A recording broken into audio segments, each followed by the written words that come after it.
Olá pessoal, vamos para o segundo bloco da aula de responsabilidade civil do Estado. Nesse segundo bloco, eu vou recomeçar com a parte que a gente concluiu primeiro. Eu estava falando que a responsabilidade civil do Estado, nos casos de omissão, em regra, ela é subjetiva. Eu falo em regra porque existem situações em que ela será objetiva também, nos casos de risco criado, que nós iremos ver daqui a um pouquinho. Mas vamos lá. Nos casos de omissão, existe uma certa divergência na doutrina, até colocamos aqui o posicionamento de José dos Santos Carvalho Filho, que distou um pouco do que as provas vêm aplicando, distou um pouco do que o Supremo Tribunal Federal entende, tá certo? No sentido de que a responsabilidade nos casos de omissão é subjetiva. Quanto à questão da responsabilidade por comissão, por ação, isso aí não tem dúvidas. A responsabilidade é objetiva. A responsabilidade civil é objetiva. Agora, quando é por omissão, aí a gente tem que tomar um certo cuidado. Aí eu trago agora, logo no início da aula, do segundo bloco, na verdade, né? Uma questão da CESP. Olha só o que diz. Motorista de empresa pública estadual, exploradora de atividade econômica, capota caminhão transportador de óleo por falta de sinalização em rodovia federal, causando derramamento e intoxicação de açude, que era a fonte de água de família, cuja filha mais nova acaba sendo intoxicada e morre. Então, o caminhão tombou por falta de sinalização. Desse tombamento ocorreu um dano no açude, a filha de uma família que morava lá tomou a água desse açude, se intoxicou e acabou vindo a falecer. Aí a questão é a seguinte, veja só. Existe responsabilidade objetiva do Estado pela morte da menina, pela omissão na sinalização da via pública.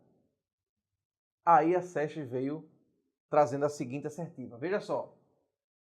A responsabilidade objetiva pela morte da menina, de acordo com a teoria da causa direta ou imediata e com precedentes do STF, seria da União, pois a ela competia sinalizar e manter as rodovias federais. Opa! Aqui, esta assertiva, ela está errada. Ela está errada porque a responsabilidade da União seria subjetiva.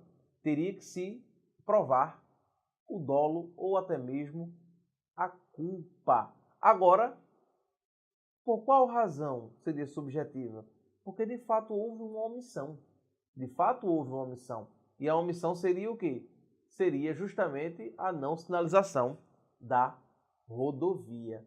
Tá certo, gente? Então é importantíssimo saber isso. E também saber o seguinte: quando estamos diante de uma responsabilidade por omissão, em primeiro lugar, a gente tem que compreender que essa responsabilidade só ocorre por causa de um descumprimento de um dever legal. Só existe omissão na seara administrativa se a lei mandar fazer. Porque se a lei não mandar fazer, não existe omissão. Porque no direito administrativo, só existe o agente público só é obrigado a fazer ou deixar de fazer se existir lei mandando fazer ou não. Deu para entender, gente? Então, quando é que existe a omissão para fins de responsabilidade civil do Estado? Quando a lei manda fazer e o agente público, ou quem faz as suas vezes, não faz. Tá certo? Então, a conduta omissiva só é passível de responsabilização sempre quando estiver espelhada numa conduta ilícita. Aí eu trago outro exemplo que é bastante crítico, né, na doutrina. Exemplo: roubaram meu carro. O Estado responde por isso. O Estado tem um dever legal de segurança, a gente sabe disso, né? Em tese, houve o descumprimento de um dever legal de segurança. Em tese, sim. Em tese, sim. Mas isso bastaria para a configuração da responsabilidade estatal? Houve uma omissão. Mas isso bastaria porque, no caso da omissão, além da culpa subjetiva, além do elemento subjetivo, da necessidade de caracterização do dolo ou da culpa, tem que se mostrar a má prestação do serviço, a falta do serviço, tá certo? Então é importante a gente compreender esse ponto, porque, obviamente, quando estamos falando de responsabilidade por falta de serviço, tem que se comprovar que ele saiu do chamado padrão normal. E a gente sabe que não tem como o Estado, por exemplo, estar em todos os lugares e impedir todos os assaltos em todo o tempo. Tá bom, gente? Por essa razão, tudo isso é levado em consideração na hora da responsabilidade civil por culpa, por omissão, na verdade, por omissão. Aí, nesse caso, nós temos 4 elementos definidores que eu preciso mostrar para vocês, tá certo? 4 elementos definidores da responsabilidade civil nos casos de omissão. Primeiro, o ato omissivo tem que ser ilícito. Segundo, esse ato omissivo deve ter causado um dano. Quando existe essa prova do ato e o dano, nós estamos diante do nexo de causalidade. Nexo de causalidade. E tem que se comprovar a culpa do serviço, que é a chamada culpa anônima. O Estado ainda ele não responde por fatos da natureza, como enchentes, raios, nem responde por atos de terceiros ou de multidões, tá certo? Os casos que os tribunais vêm enfrentando vêm afastando a responsabilidade civil do Estado nessas situações. O Estado só vai responder nessas hipóteses se o dano ele for evitável. E o dano era evitável e ele não evitou. Tá certo? Vamos dar mais exemplos para vocês entenderem. Ó, um próximo exemplo. Assalto promovido por arrastão. A regra, óbvio, é que não gera o dever de indenizar. No entanto, se esses assaltos por arrastão são frequentes, todo domingo tem lá, e o Estado não toma providências para implantar uma delegacia, para poder botar um batalhão da Polícia Militar por ali, se o Estado ele não toma essa providência, aí sim, o dano ele passa a ser evitável e é possível a responsabilidade do Estado por omissão. Próximo ponto é justamente o ponto que eu disse que é quando o Estado responderá de forma objetiva no caso de omissão. Que ponto é esse, Johannes? Ocorre quando estamos diante do chamado risco criado ou risco suscitado. O que é isso? Vamos ver, vamos dar uma olhadinha. Responsabilidade por omissão e teoria do risco criado ou risco suscitado. Em algumas hipóteses específicas, o Estado ele pode criar situações de risco que levem à ocorrência do dano. Agora, por meio de um comportamento positivo, o Estado assume grande risco de gerar danos a particulares. Nesses casos, o Estado responderá de forma objetiva.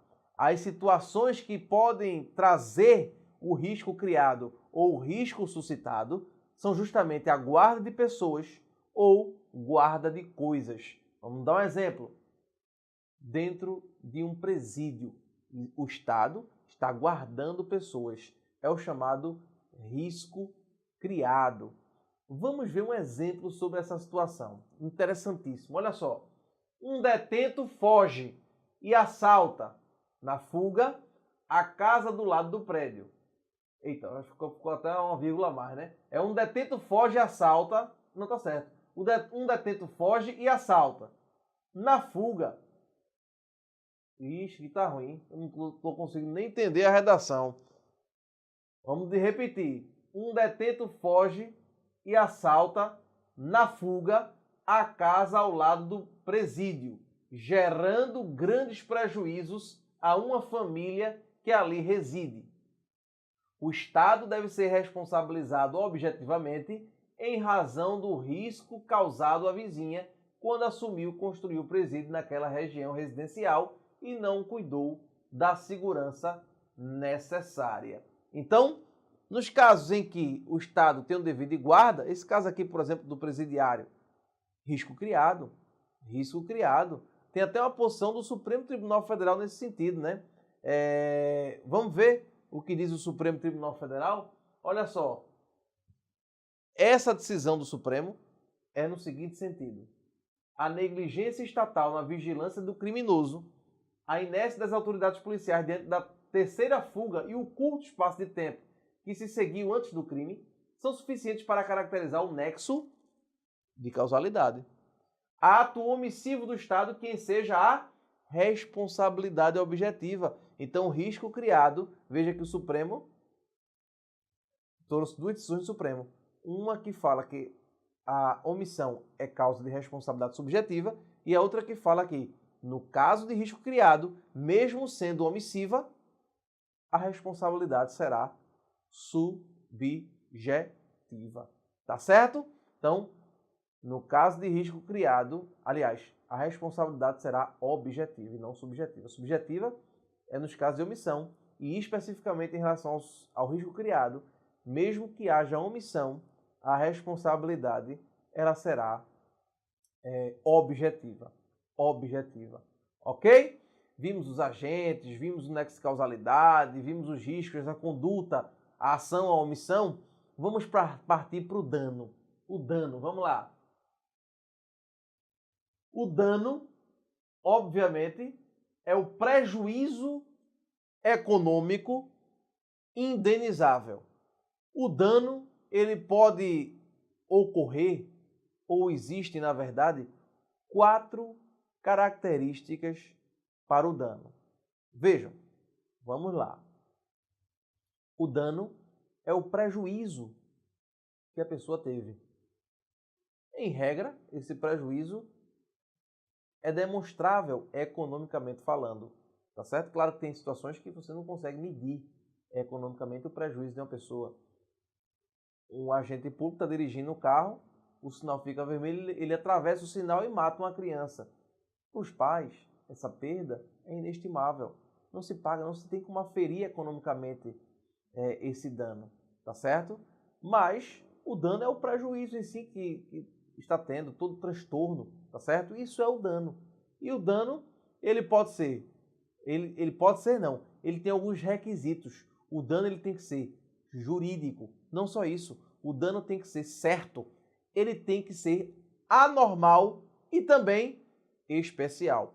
Vamos ver o que é o dano jurídico. O dano ele deve ser jurídico porque deve ser lesão a um direito, tá certo? Não só isso, o dano tem que ser certo. Por que certo? Ou o dano é determinado ou determinável, com uma única exceção. E no direito civil, não cai para vocês, mas no direito civil nós temos a chamada teoria da perda de uma chance, que não tem esse rigor todo em relação ao dano, tá certo? Anormal. O dano tem que ser anormal, claro. Quando se refere a uma conduta lícita, o dano precisa ser anormal. Por que anormal? Porque é algo que foge da normalidade. E especial. A vítima deve ser particularizada, determinada. O dano, claro, ele é específico. Tá bom, gente? Falado do dano, vamos para reparação. Próximo ponto, reparação. A reparação pode ser na via administrativa ou a reparação pode ser na via judicial, tá bom? A vítima, ela pode propor a ação diretamente contra o Estado. Mas aí vem a pergunta, ela poderia propor a ação diretamente contra o agente causador, em vez de... Eu não quero entrar contra o Estado. Eu não quero entrar contra o Estado. Eu só quero entrar contra o malvado do servidor público que me prejudicou. Pode? Vamos ver a resposta do Supremo. É importante saber a resposta do Supremo quanto a isso. Olha só, reparação. A vítima somente poderá ajuizar a ação contra o Estado. Responsabilidade objetiva, em regra, né? Em regra, a responsabilidade objetiva nas ações, nas condutas comissivas, por ação, tá certo? Nas omissivas, a regra é que a responsabilidade ela seja subjetiva com exceção específica. O risco criado ou o risco suscitado em que a responsabilidade ela é objetiva, tá bom? Se o Estado for condenado, ele poderá acionar o servidor que causou o dano aí sim o servidor na ação regressiva, o servidor responderá justamente com a responsabilidade subjetiva. O Estado tem que demonstrar o dolo ou até mesmo a culpa. Tá certo, gente? É importantíssimo isso aí. E o Supremo Tribunal Federal consagrou isso, tá certo? De que primeiro se deve buscar contra o Estado. E depois, o Estado, se quiser, o Estado, obviamente, ele pode entrar com ação contra o seu servidor, tá bom? Existe, né, também uma discussão no que se refere à possibilidade de denunciação da lide. A denunciação da lide é um instrumento que se utiliza no processo civil para se chamar um responsável, tá certo? Mas aí, nessa hipótese de responsabilidade civil, o que se tem entendido é que não se deve autorizar a chamada denunciação da lide. Então, existe ainda divergências sobre isso, mas a grande doutrina tem optado em não admitir a denunciação da lide. Mas o STJ, em algumas passagens, o Superior Tribunal de Justiça tem entendido pela possibilidade. Mas, enfim, é uma questão, por exemplo, que não deve cair na prova, dada a divergência que existe na doutrina e na própria jurisprudência. Tá bom, gente? Só para a gente ir finalizando a nossa aula de hoje, nós iremos dar mais 2 tópicos. O primeiro tópico, que é justamente o tópico referente a prazo prescricional, a prescrição. Nós temos um artigo específico, que é a lei 9.494, a lei 9494 de 1997, que traz o prazo prescricional para essa responsabilidade civil do Estado. Veja o que diz aí, vamos ver o ponto 7 logo, para a gente ir finalizando nossa aula, tá certo? Vamos lá, olha o que diz aqui. Parágrafo 1º C da lei 9494.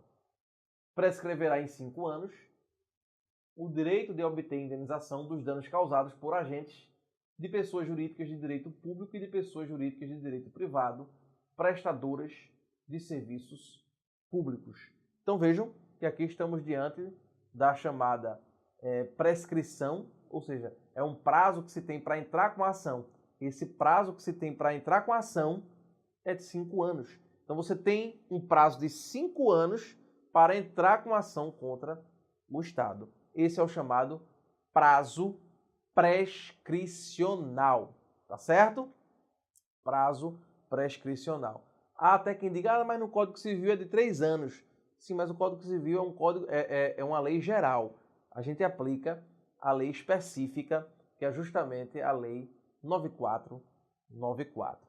Tá bom, gente? Importantíssimo isso aí. É importantíssimo. E saber, claro, que a ação de regresso do Estado contra o servidor, contra o agente, é imprescritível. O Estado ele não tem prazo para entrar contra o servidor, tá certo? Essa é a chamada ação imprescritível. Ok? Para a gente finalizar, a responsabilidade por obra pública. É importante a gente saber aqui, responsabilidade por obra pública. A responsabilidade decorrente de obras públicas deve ser analisada diante de enfoques diferentes. Isso porque existem situações diferentes, claro. Primeiro, a má execução da obra pública. Então, a obra pública foi mal executada. Ou o problema decorre da existência da obra em si. A obra não é ruim, mas é a própria obra que causou. Se for por má execução da obra, um viaduto, por exemplo, que foi feito, em 2 meses ele veio a cair, botaram areia de praia. Aí, nesse caso, em vez de concreto, né? Aí, nesse caso, estaremos diante de uma má execução da obra pública, tá certo? Se for decorrente de má execução da obra pública, a responsabilidade vai ser uma. Se for pelo simples fato da obra, a responsabilidade vai ser outra. Diz a doutrina que a responsabilidade decorrente da má execução da obra pública, ela é eminentemente objetiva. Diferentemente, se houver a responsabilidade pelo simples fato da obra, o simples fato da obra seria objetiva, ou subjetiva, na verdade, subjetiva. A objetiva, no caso de má execução, subjetiva, no caso de que a execução foi boa, a obra é boa, está boa, mas alguma coisa aconteceu que causou um dano. Nesse caso, seria subjetiva. Tá certo, gente? Assim a gente encerra a responsabilidade civil do Estado. Volto a dizer, só para complementar o assunto, volto a dizer de forma enfática, a responsabilidade civil do Estado, ela é objetiva, tá bom? A responsabilidade civil do Estado é objetiva, com uma única exceção, que são raras essas exceções, no caso de omissão. Nos casos de omissão, a regra é de que ela seja subjetiva, precisa do elemento subjetivo, tá certo? Culpa anônima, que nós chamamos, é uma prestação de serviço. A culpa anônima. Aí nós estamos diante de uma situação específica. Na omissão, existe ainda uma situação em que isso muda, que é justamente no caso em que o Estado tem o dever de guarda da pessoa ou da coisa, nas situações de risco suscitado ou risco criado. Nessas hipóteses, estaremos diante da responsabilidade civil objetiva, mesmo que seja por omissão. Ok? Para a gente encerrar, tem que ler de forma obrigatória o parágrafo 6º do artigo 37. Tá bom, gente? Então, fica aqui o meu abraço. Daqui a um pouquinho a gente volta com as questões desse tema. Até mais.